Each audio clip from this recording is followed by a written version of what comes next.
The bolt cutters glinted in the afternoon sun as Margaret Chin, president of the Pinewood Estates HOA, raised them toward the chain securing Daniel Morrison's Spillway gate. 53 years old, a former civil engineer who'd spent 3 decades designing municipal water systems across Colorado before inheriting his grandfather's lakefront property, Daniel watched through his security camera as Margaret positioned the cutters around the industrial-grade padlock. 6 months of escalating complaints. 6 months of threatening letters about his illegal obstruction of community water access.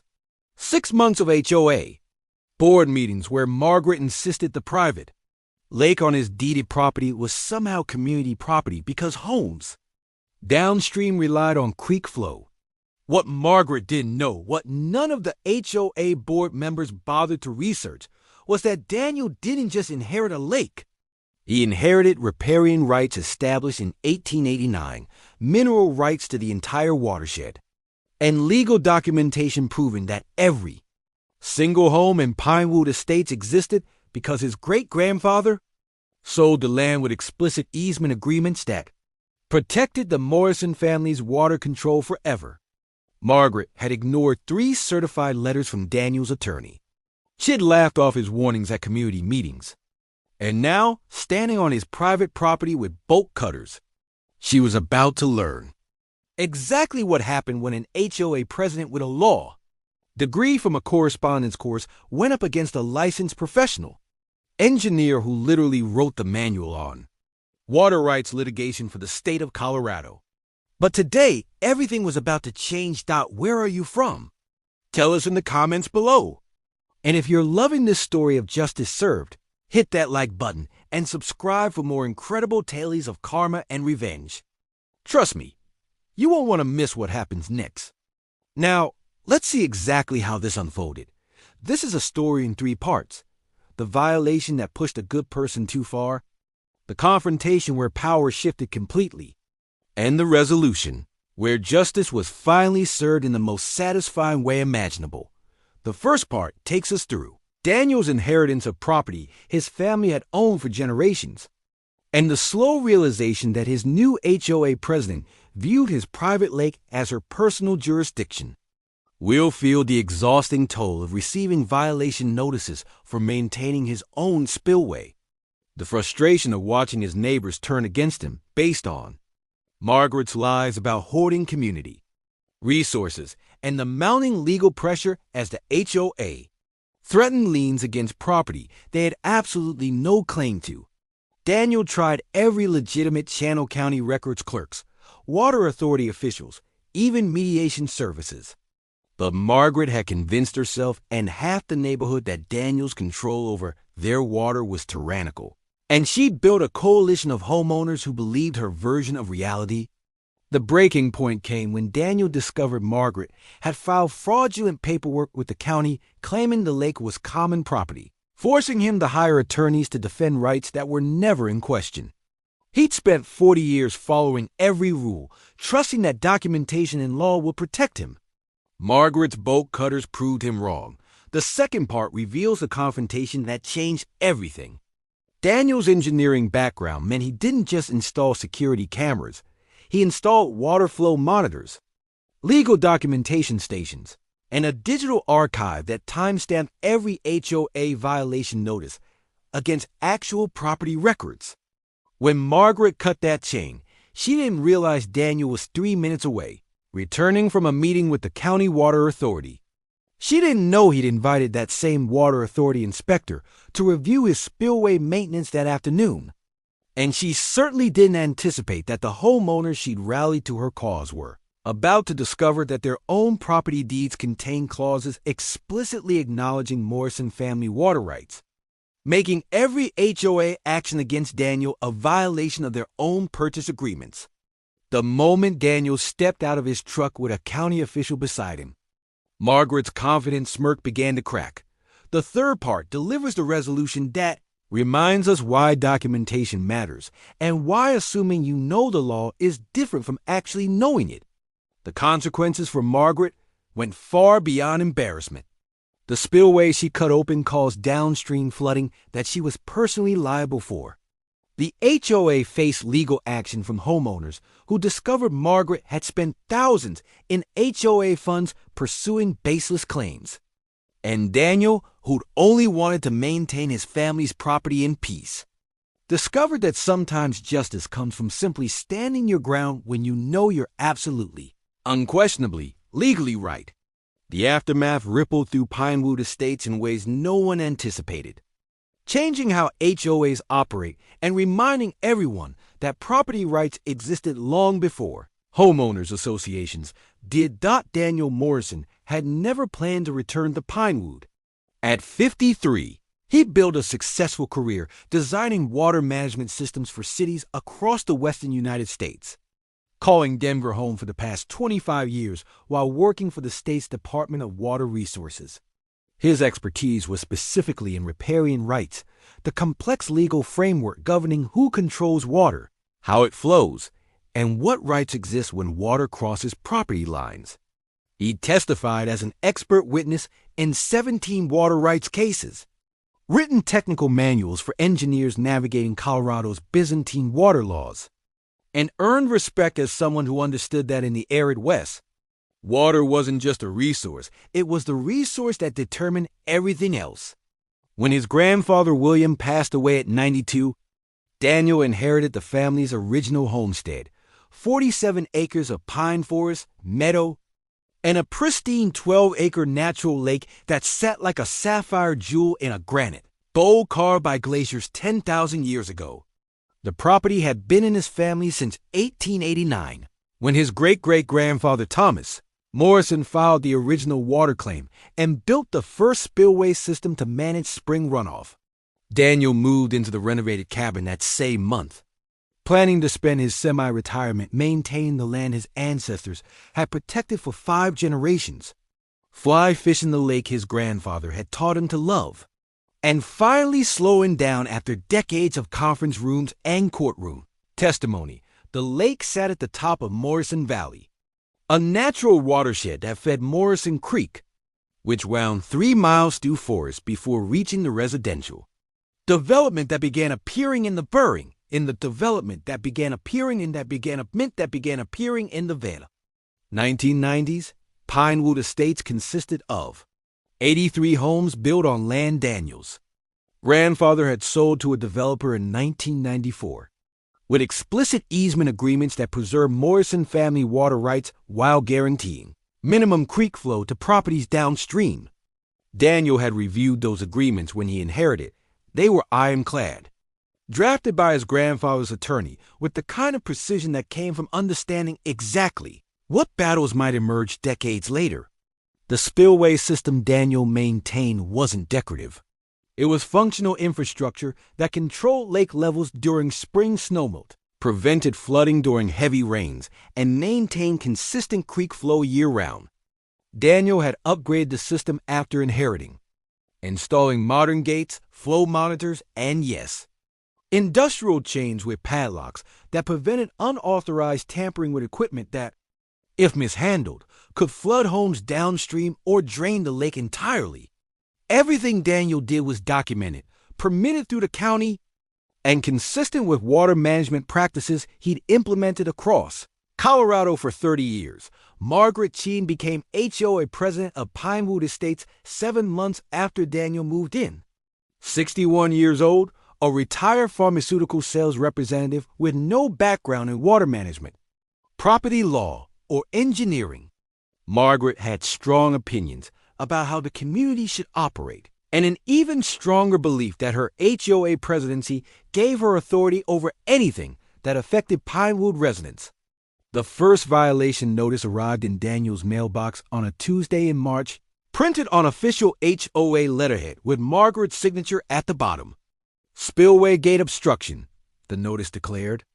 Homeowner Daniel Morrison is in violation of community water access guidelines by installing locks on spillway mechanisms that affect downstream water flow. Locks must be removed within 14 days or face fines of $250 per day. Daniel read the notice twice, certain he'd misunderstood. Community water access guidelines? The lake was entirely on his private property. The spillway system had been locked for safety reasons for decades. He called Margaret that afternoon, explaining calmly that there seemed to be confusion about property boundaries and water rights. Margaret's response was crisp and dismissive. "The HOA board has reviewed the situation, Mr. Morrison. Creek flow affects our community. Therefore, creek management is a community issue. Remove the locks." Daniel tried reason. He invited Margaret to his property, showed her the survey markers, the original deeds, the water rights documentation filed with the state in 1889 and renewed continuously for 136 years. He explained that the spillway wasn't blocking community access because the community had never had access. The easement agreements guarantee minimum flow rates, which his system maintained perfectly, but didn't grant anyone physical access to his private infrastructure. Margaret listened with a tight smile that never reached her eyes, nodding occasionally, then left and filed a second violation notice 2 weeks later.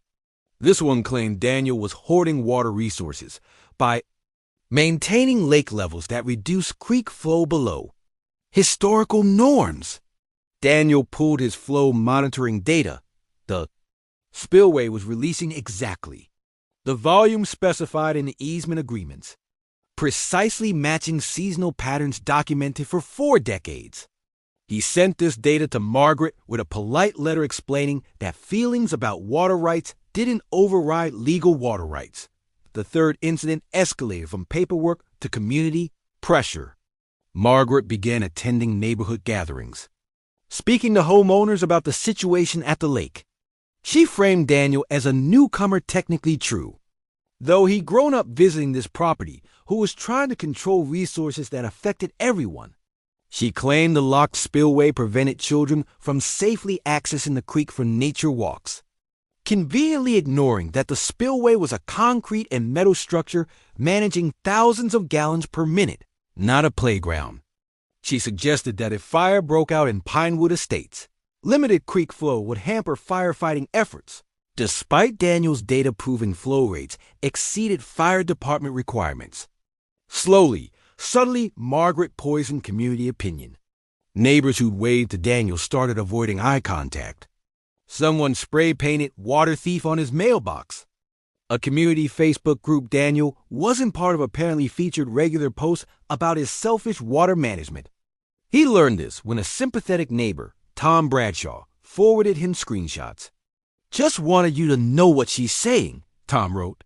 "Some of us know it's garbage, but she's convincing people." The fourth incident crossed into legal territory that made Daniel's hands shake with anger as he held the certified letter. Margaret had filed documents with the county clerk, claiming that Morrison Lake was historically common property, citing community reliance as evidence that water rights had been transferred through decades of shared use. This was categorically, demonstrably false, but it required Daniel to hire an attorney to file corrective documentation, to spend hours gathering title records, to pay for certified copies of deeds and easements to prove what had never been in dispute. The filing cost him $4,800 in legal fees. And when it was resolved, when the county clerk formally rejected Margaret's claim and reaffirmed Morrison family water rights, Margaret didn't apologize. She sent another HOA violation notice, this one threatening a lien against Daniel's property for unpaid community water management fees. Daniel sat on his porch that evening, watching sunset paint the lake in shades of amber and rose, and felt something crack inside his patience. He devoted his career to protecting water rights through proper legal channels. He trusted that documentation, history, and law would speak for themselves. But Margaret Chen wasn't operating in the realm of law. She was operating in the realm of politics and perception, building a narrative where she was the defender of community resources against a selfish property owner. And facts didn't matter when enough people believed the story. Daniel tried one final legitimate channel. He contacted the County Water Authority, requesting an official inspection of his spillway system and a formal determination about whether his management practices violated any regulations. The inspector, Julia Ramirez, arrived on a Wednesday morning in May, spent 3 hours examining his setup, reviewing his flow data, and reading through his documentation. Her report was unequivocal. Daniel's water management exceeded every safety and environmental standard. His spillway system was maintained to professional specifications, and his practices were exemplary models of responsible private water resource management. Julia even noted that if all private water rights holders managed their resources as carefully as Daniel, her job would be considerably easier. Daniel requested copies of this report sent to Margaret Chinn and the Pinewood Estates HOA board, along with a letter explaining that further harassment regarding water management would be viewed as targeted interference with legally established property rights.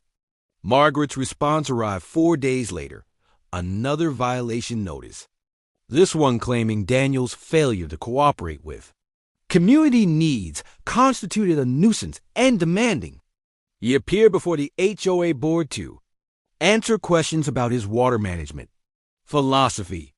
Daniel stopped attending community events. He stopped trying to explain. He kept meticulous records of every interaction, every violation notice, every threatening letter. He upgraded his security cameras, adding 3 more to cover approaches to the spillway from different angles. He consulted with 2 different attorneys, one specializing in water rights, one specializing in HOA disputes, and built a legal file that resembled preparation for complex litigation because he realized that's exactly what Margaret was forcing him toward. His blood pressure climbed. His sleep suffered.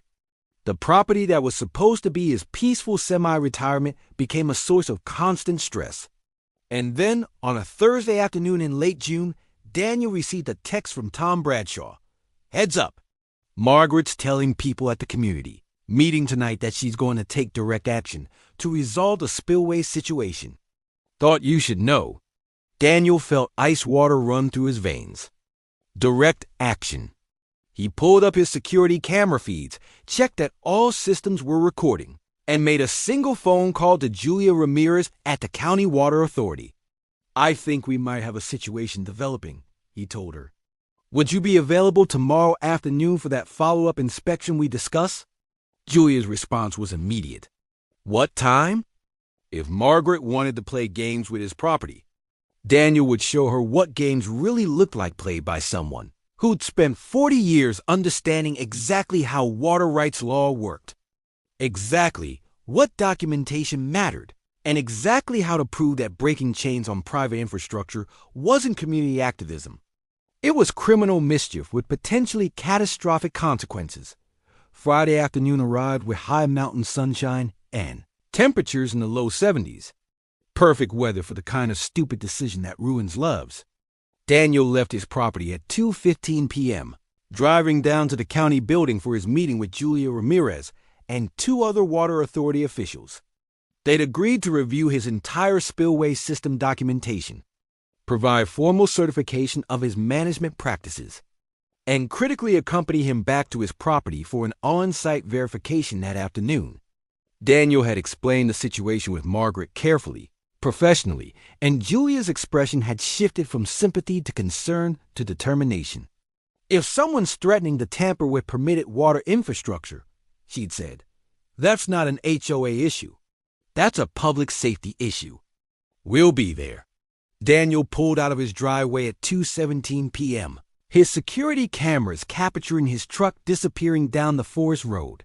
At 2:23 p.m., those same cameras captured Margaret Chinn's silver Lexus pulling up to his property, parking near the Spillway access road.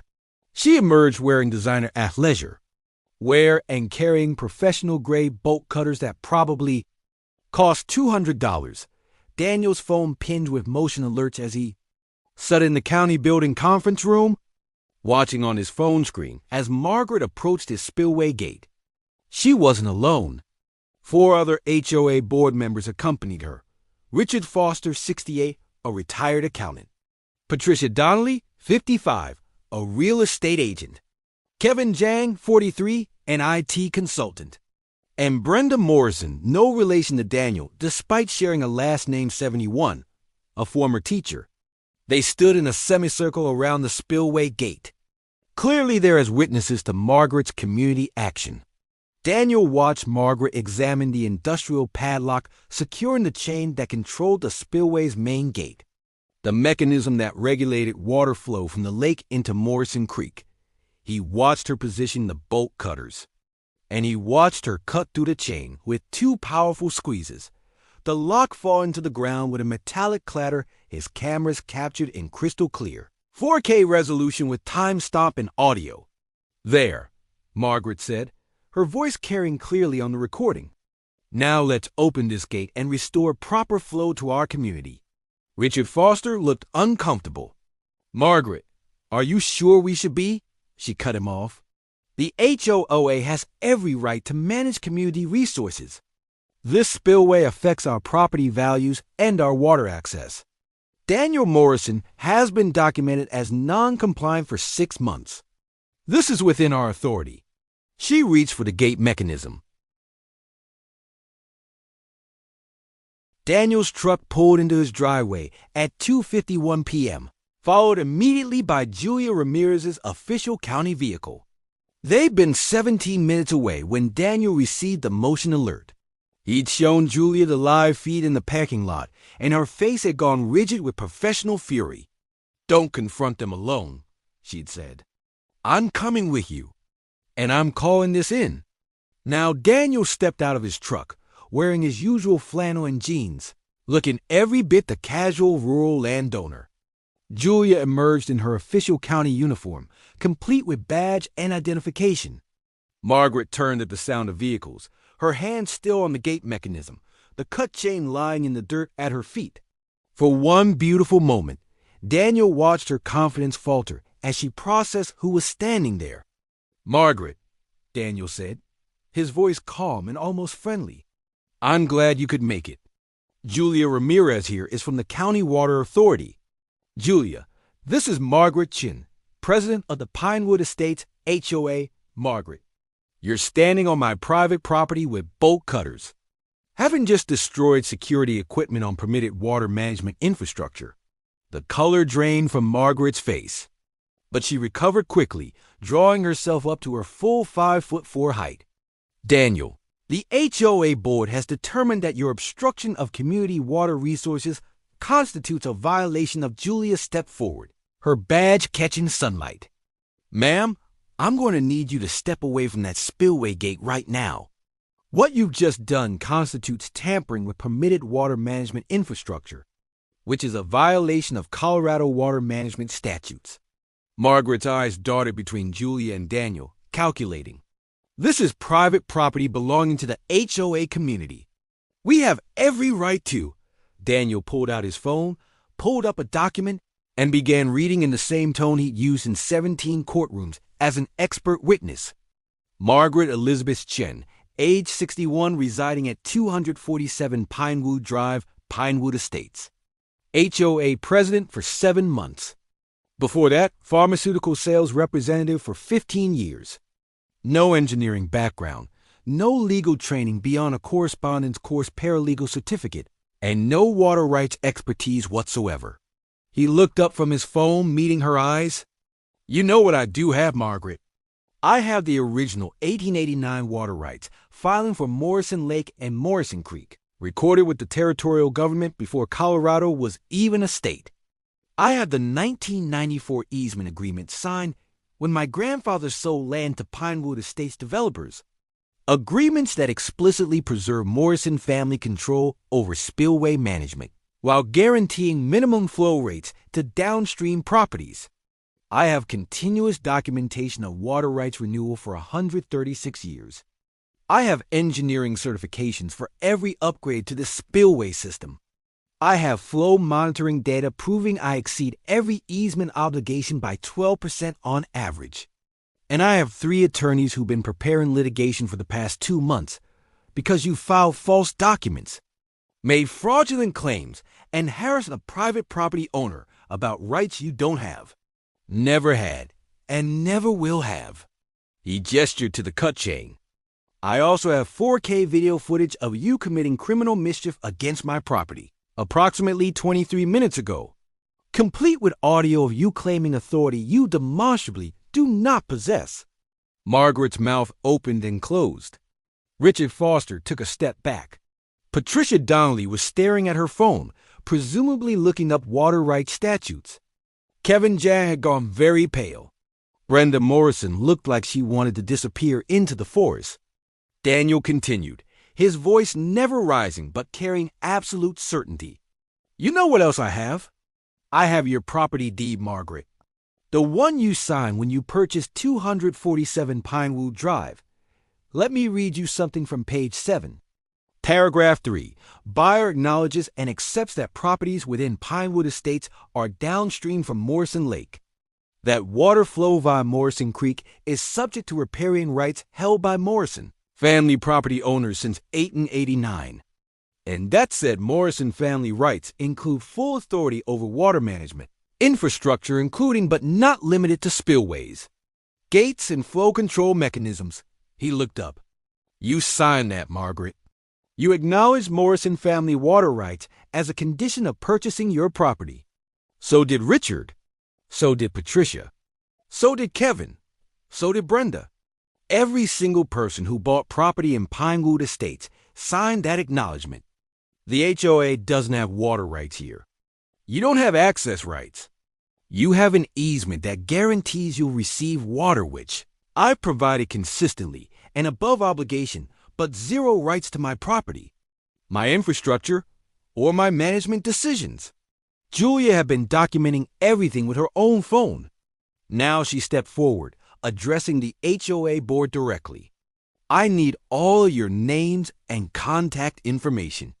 You're witnesses to destruction of permitted infrastructure. I also need to inform you that opening that spillway gate without proper training could result in flash flooding of downstream properties, potential property damage, and possible injury or loss of life. The fact that your president merely caused this while claiming HOA authority is something my department takes extremely seriously. She looked at Margaret. Ma'am, you're looking at potential charges of criminal mischief, reckless endangerment if you'd opened that gate, and fraud for the false documentation you filed with the county claiming common property rights. Margaret's face had gone from pale to splotchy red. This is harassment. You're harassing an HOA president for trying to protect community resources. Daniel laughed, a short, sharp sound without humor. No, Margaret. This is documentation. This is evidence. This is what happens when someone with a little bit of power decides that power extends further than it does. He turned to the other board members. Richard Foster, 1849 Timber Ridge Road. Patricia Donnelly, 523 Pinewood Circle. Kevin Jang, 412 Aspen Way. Brenda Morrison, 1156 Forest View Lane. He'd looked up every one of them. You all have choices right now. You can continue supporting Margaret's baseless claims about community water rights, in which case you're complicit in ongoing harassment and fraudulent filings. Or you can acknowledge that Margaret has misled you about what authority the HOA actually has. That she spent thousands of dollars in HOA funds pursuing legal actions that have zero merit. And that she's created legal liability for every board member who voted to authorize those actions. Patricia Donnelly spoke up, her voice shaking. We were told you were preventing community access to water resources. We were told the easement agreements gave the community joint management authority. Daniel shook his head. Margaret told you that. The actual easement agreements, which are public record at the county clerk's office, say nothing of the kind.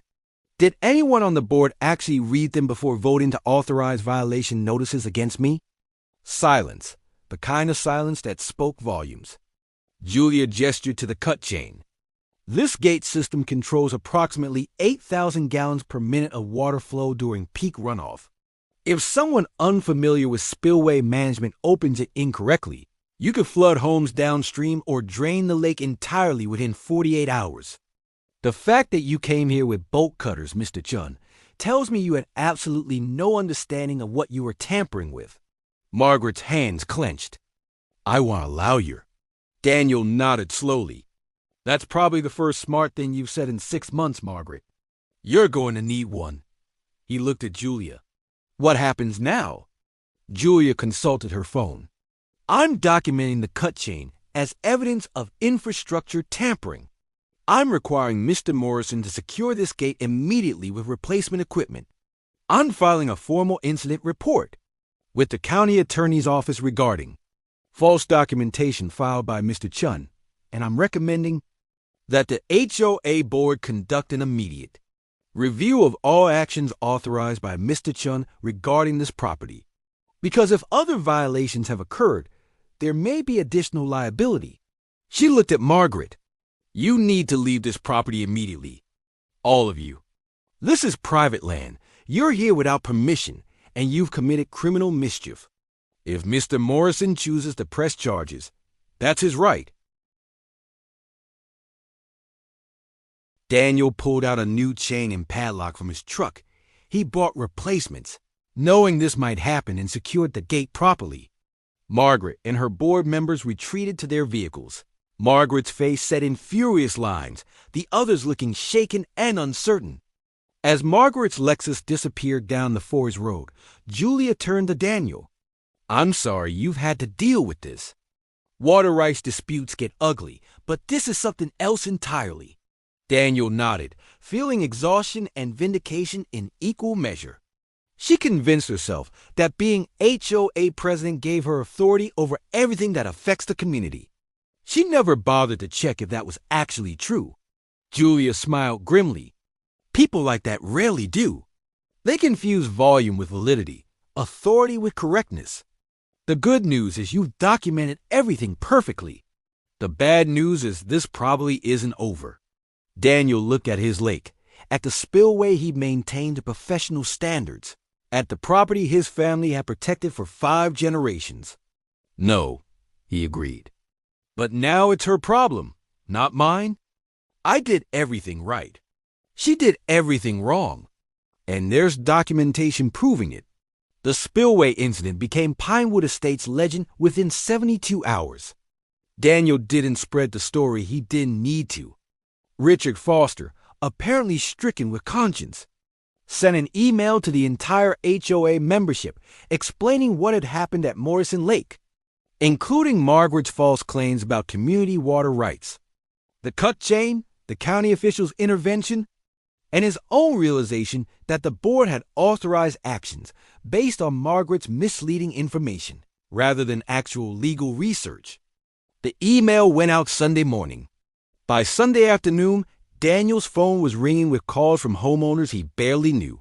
Some apologizing for believing Margaret's narrative, others furious about HOA funds spent on baseless legal filings. The community Facebook group Daniel had never been part of apparently erupted in arguments, accusations, and demands for Margaret's resignation. Tom Bradshaw forwarded him screenshots with a simple message. Looks like truth is getting out. Monday morning brought new developments. The cut spillway chain had caused exactly the problem Julia warned about, not because Daniel opened the gate, but because Margaret's tampering damaged the gate's pressure sensor system. When Daniel discovered the malfunction during his routine Monday morning inspection, water flow had increased by 18% overnight, causing minor flooding in 3 properties at the lower end of Morrison Creek. Not catastrophic damage, but enough to flood 2 garages and 1 basement, requiring cleanup and repairs. Daniel documented everything, reported to his insurance company and the county water authority, and waited. By Monday afternoon, all 3 affected homeowners had filed insurance claims. By Tuesday morning, those insurance companies had sent investigators to determine cause of damage. By Tuesday afternoon, those investigators had copies of Daniel's security footage showing Margaret cutting the chain, Julia Ramirez's incident report, and documentation that the flood damage resulted directly from Margaret's tampering with water management infrastructure. Margaret's homeowner's insurance denied her claim for liability coverage. Intentional acts weren't covered, meaning she was personally liable for damages. The 3 homeowners' attorneys sent Margaret demand letters, totaling $68,000. The HOA board held an emergency meeting Wednesday evening. Daniel didn't attend. He wasn't a member of Pinewood Estates, his property having been excluded from HOA jurisdiction when the development was created, but Tom kept him updated via text. 8 board members called for Margaret's immediate resignation. She refused, claiming she'd acted in good faith to protect community interests.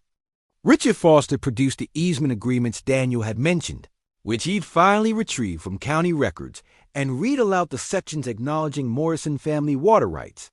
Patricia Donnelly revealed that Margaret had spent $12,000 in HOA funds on attorneys pursuing water rights claims, none of which had been fully disclosed to the board.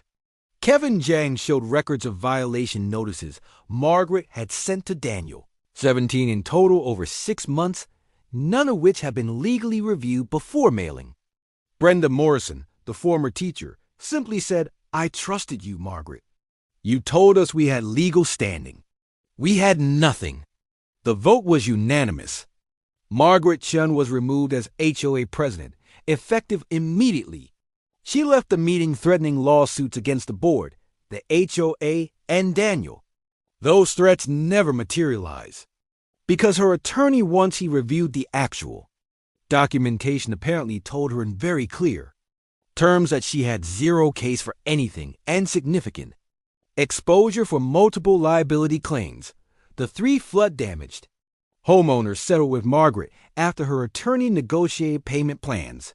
She paid $32,000 to William Harrison for garage and vehicle damage, $21,000 to Jennifer Lopez for basement flooding and destroyed personal property, and $15,000 to Michael Chi No Relation for garage damage and temporary housing costs during repairs. The payments came from Margaret's personal accounts, including liquidating investments and taking a second mortgage on her Pinewood Drive home. The HOA membership voted to pursue reimbursement from Margaret for the $12,000 spent on baseless legal actions against Daniel. She settled for $8,000 rather than face potential fraud charges for misleading the board. By late August, Margaret's financial situation was sufficiently damaged that she listed her Pinewood Estates home for sale. She moved out in October, reportedly relocating to Arizona. The neighborhood collective sigh of relief was almost audible. Richard Foster reached out to Daniel personally in September, requesting a meeting on neutral ground at a local coffee shop. He apologized for not questioning Margaret's claims more carefully, for voting to authorize actions without doing independent legal research, and for contributing to 6 months of harassment Daniel hadn't deserved.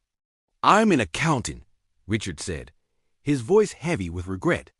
"I should have asked to see the actual numbers, the easement agreements, the property records, the flow data. I let her personality steamroll the facts, and I'm ashamed of that." Daniel appreciated the apology, though it didn't erase the stress of the previous months. Patricia Donnelly sent a handwritten note expressing similar regret and offering to explain the situation to any neighbors who still harbored ill will toward Daniel. Kevin Jang created a detailed timeline of events, documenting Margaret's false claims, and shared it with HOA members who'd been misled. Brenda Morrison brought Daniel homemade cookies and an apology that came with tears. "My grandson loves fishing," she said. "I should have realized someone who maintains a lake that beautifully isn't trying to hurt anyone." The community's relationship with Daniel shifted gradually from suspicion to respect. Homeowners realized that his careful water management prevented flooding during heavy spring runoff, maintained consistent creek flow during dry summer months, and protected property values by keeping Morrison Creek healthy year-round. Some neighbors asked to visit his lake, wanting to understand the spillway system better. Daniel gave several informal tours, explaining how the 8 and 89 water rights worked, why the gates needed professional maintenance, and what would happen if someone without training tampered with flow control. The education prevented future Margarets from emerging with similar ideas about community authority over private infrastructure. The HOA board formally acknowledged Morrison family water rights in updated community documents, ensuring new homeowners understood the legal framework before purchasing property. They also implemented new policies requiring legal review of any action involving property outside HOA jurisdiction, with specific provisions preventing board members from making false claims about authority they didn't possess. Julia Ramirez filed her incident report with the county attorney's office, which reviewed Margaret's false documentation claiming Morrison Lake was common property. The county attorney sent Margaret a cease and desist letter warning that future fraudulent filings would result in prosecution. Margaret's attorney apparently advised her not to respond, probably recognizing that silence was her best option. The County Water Authority used Daniel's case as a training example in their annual seminar for municipal water managers, highlighting the importance of proper documentation, security measures for infrastructure, and understanding legal frameworks before taking action. Daniel was invited to present at the seminar, discussing riparian rights protection and effective response to harassment from entities claiming authority they didn't possess. His presentation was well received, particularly by other private water rights holders facing similar HOA or municipal challenges. 3 months after the Spillway incident, Daniel stood on his dock on a November evening, watching sunset paint the lake in shades of copper and gold. The aspens surrounding the water had turned brilliant yellow, creating a frame of light around the deep blue surface. Morrison Creek burbled peacefully through the valley below, its flow exactly where seasonal patterns predicted it should be. 37 gallons per minute passing the monitoring station Daniel had installed. The Spillway gate gleamed with fresh paint and new security chains, industrial-grade stainless steel this time, with locks that required specialized tools to cut. Motion-activated cameras covered every approach. Warning signs explained that the infrastructure was permitted water management equipment protected by state law, tampering with which constituted criminal mischief. The documentation was complete, organized, and backed up in 3 locations. Tom Bradshaw joined him on the dock, carrying 2 beers and settling into one of the chairs Daniel kept there for guests. "Heard Margaret's house finally sold," Tom said, handing Daniel a bottle. "Closed last week. Family from Denver bought it." Daniel nodded, taking a sip. "Hope they actually read their property deed before signing." Tom laughed. New HOA boards sent around copies of the easement agreements to everyone. Pretty hard to miss at this point. They sat in comfortable silence, watching a pair of ducks land on the lake with soft splashes. "You ever regret moving back here?" Tom asked. Daniel considered the question seriously. The past year had been stressful, expensive, and exhausting in ways he hadn't anticipated. He'd spent thousands on legal fees defending rights that should never have been questioned. He'd lost sleep, developed stress headaches, and questioned whether the peaceful retirement he'd imagined was possible. But he looked at the lake his great-great-grandfather had claimed in 1889, at the land his family had protected through 5 generations. At the Spillway system, he maintained the standards higher than law required. He thought about Margaret's bolt cutters, her confident smirk as she cut his chain, her absolute certainty that being HOA president gave her authority over whatever she decided was community property. "No," Daniel said finally, "I don't regret it. Because if I'd walked away, if I'd let her intimidate me into abandoning property rights that existed before Colorado was a state, it would have set a precedent that volume matters more than validity, that confidence matters more than correctness, that HOA politics matter more than legal documentation. And that's not the world I want to live in." Tom raised his beer in a silent toast. They watched the sun sink below the mountains, painting the sky in shades of crimson and violet, the lake reflecting the light like a mirror. Morrison Creek whispered through the valley, carrying water downstream to the homes built on land Daniel's grandfather had sold with careful protections in place. Protections that turned out to be exactly as necessary as the old man had anticipated. "You think she learned anything?" Tom asked. Daniel shrugged. "Margaret? Probably not. People like that rarely do. They just find new situations where their confidence exceeds their knowledge, and hopefully next time they encounter someone with better documentation." Tom chuckled. "At least the new board gets it." Daniel raised his beer toward the lake. "At least the new board actually read the property deeds before making decisions about authority they don't have." The lake reflected the darkening sky. Stars began to emerge in the deep blue overhead. 5 generations of Morrison family members had stood on this shore, watching these same stars, managing these same waters, protecting these same rights. Daniel's great-great-grandfather had filed the original claim with a handwritten document and a promise to manage the resource responsibly. Daniel had honored that promise with engineering precision, legal documentation, and professional standards that exceeded every requirement. Margaret had challenged those rights with bolt cutters and bluster, convinced that HOA authority extended as far as her confidence suggested. She'd learned the hard way that property rights aren't determined by volume or votes, but by documentation, history, and law. And sometimes, justice came from simply being absolutely, unquestionably right and having the patience to prove it. Daniel had learned that sometimes patience isn't weakness. Documentation isn't paranoia. And consequences aren't negotiable when someone violates rights that have existed for 136 years. He'd given Margaret every opportunity to research the truth, to consult actual attorneys instead of making assumptions, to understand that being HOA president didn't grant authority over private property outside HOA jurisdiction. She'd chosen escalation at every turn. The results were entirely predictable to anyone who understood how water rights law actually worked. Margaret thought her position protected her. It didn't. She thought confidence could substitute for correctness. It couldn't. And she thought that cutting a chain would solve a problem that existed only in her imagination. Instead, it created real problems with real consequences that cost her real money and forced her to leave the community she tried to control. 2 months later, in early January, Daniel stood at his spillway on a crystalline winter morning, breath misting in air so cold it seemed to crackle. The lake had frozen over, except for the area near the spillway, where moving water prevented ice formation. Snow blanketed the surrounding pines, transforming the landscape into something from a postcard.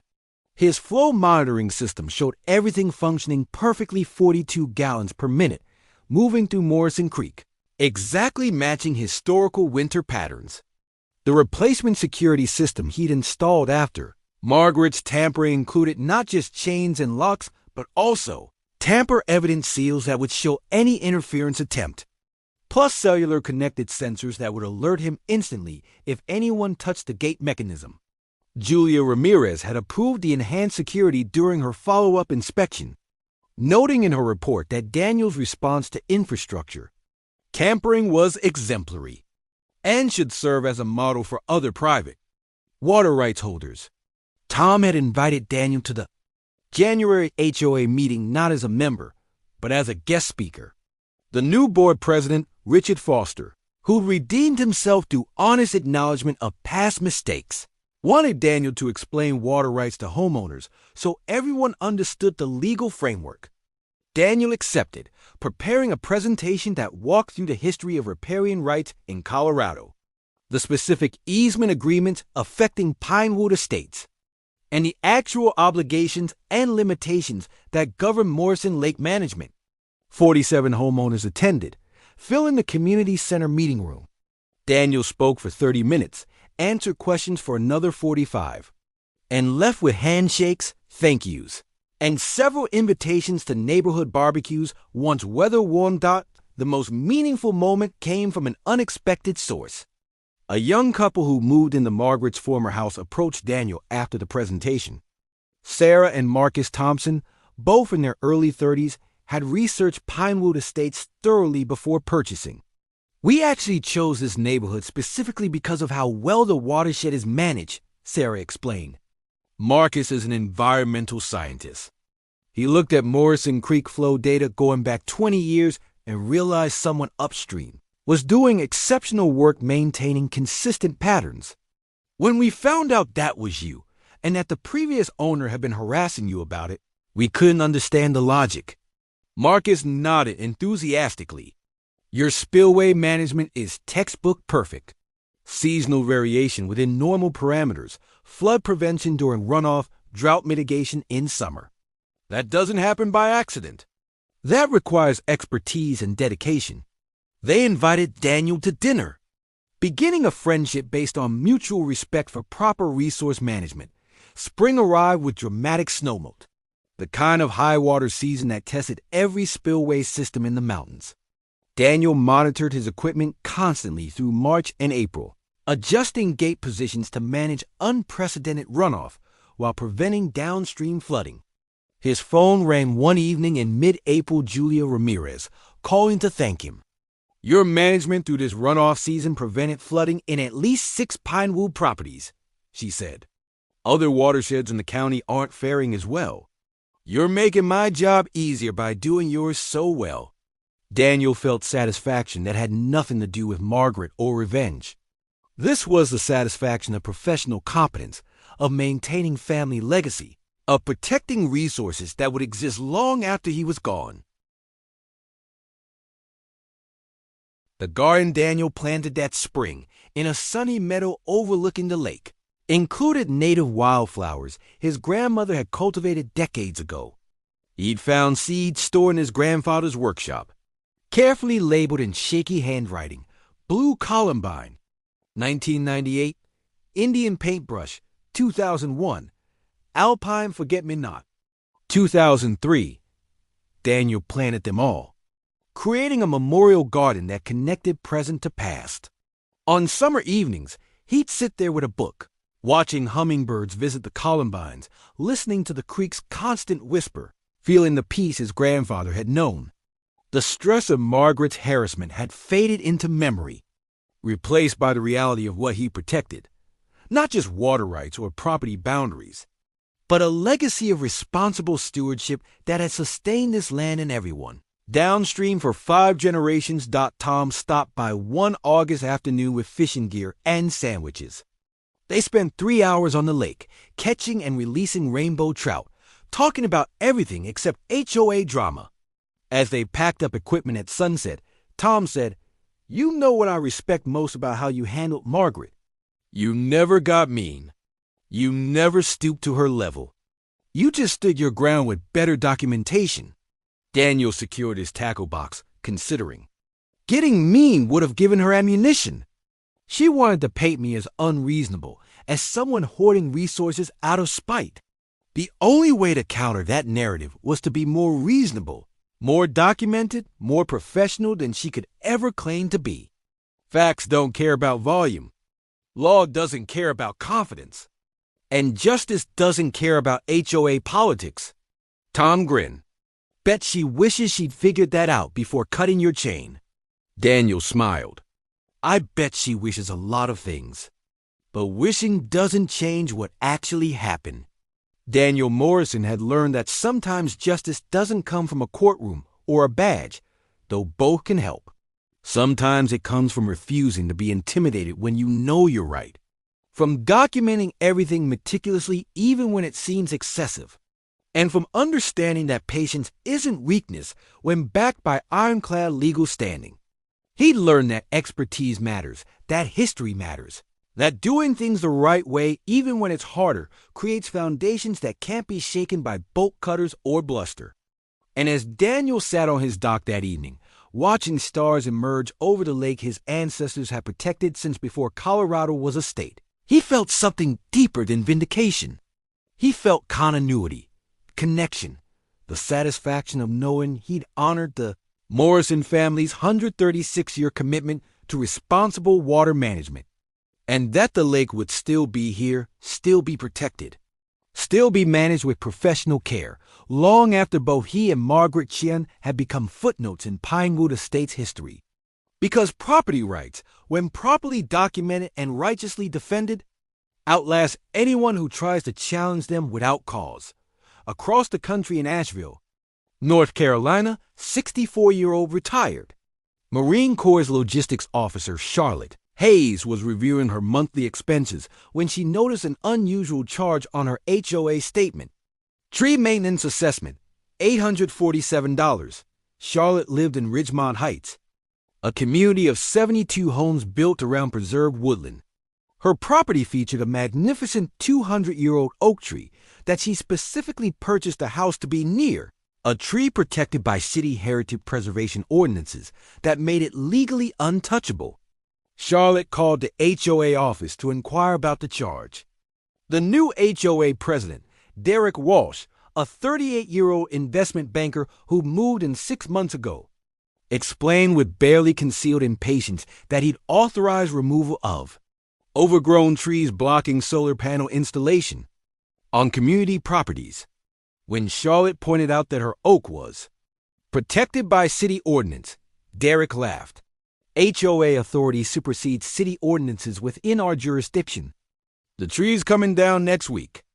Your assessment covers your share of removal costs. What? Derek didn't know what he hadn't bothered to research before. Authorizing contracts with tree removal companies was that Charlotte wasn't just any retiree. She was a former Marine Corps logistics officer who'd spent 26 years navigating military regulations, a volunteer city planning commissioner for the past 8 years, and the person who personally written Asheville's Heritage Tree Protection Ordinance after a developer tried to remove historic oaks in 2019. She also happened to be the daughter of the city's former mayor and the sister of its current city attorney. When Charlotte smiled and said quietly, "Derek, I'd recommend you review City Code Section 14 to 47 before those tree removal trucks arrive," Derek's confident smirk faltered. "Is that a threat?" Charlotte's smile never wavered, the same calm, calculated smile that had once preceded complex military operations. "No, Derek, that's a courtesy warning. Because the penalties for removing heritage-protected trees include daily fines of $5,000, mandatory restitution costs exceeding $100,000 per tree, and potential criminal charges for willful destruction of protected resources. And since you authorized this removal in your capacity as HOA president, you're personally liable, not the HOA membership." Derek's face went pale. "I'll need to speak with my attorney." Charlotte nodded. "That's probably wise. While you're at it, you might also want to discuss the fact that you've already violated city code by awarding tree removal contracts without proper permits. Those contractors will be receiving cease and desist orders tomorrow morning. I called the city compliance office after our conversation started, but that's a story for another time."